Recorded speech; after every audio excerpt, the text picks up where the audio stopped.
जी नाज़रीन, खबरों के सिलसिले को आगे बढ़ाते हुए खबर शामिल करते हैं। विहाड़ी से सैयद अदील गिलानी की बताई हुई तफसीलात के मुताबिक विहाड़ी में नाअहल चीफ ऑफिसर बल्दिया की गफलत और लापरवाही के बायस नवाही इलाका 9WB में सीवरेज के पानी की निकासी ना होने की वजह से दर्जनों गलियां तालाब का मंजर पेश करने लगी हैं। बच्चों का स्कूल जाना दुश्वार हो चुका है तो दूसरी जानब नमाजी घरों तक महदूद हो चुके हैं।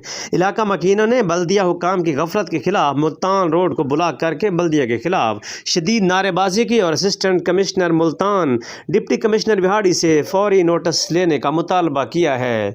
विहाड़ी में बल्दिया हुकाम की गफलत और लापरवाही के बायस सीवरेज के पानी की निकासी ना होने की वजह से नवाही इलाका 9WB तालाब का मंजर पेश करने लगा। दर्जनों इलाका मकीनों ने मुल्तान रोड को ब्लॉक करके एहतजाज शुरू कर दिया।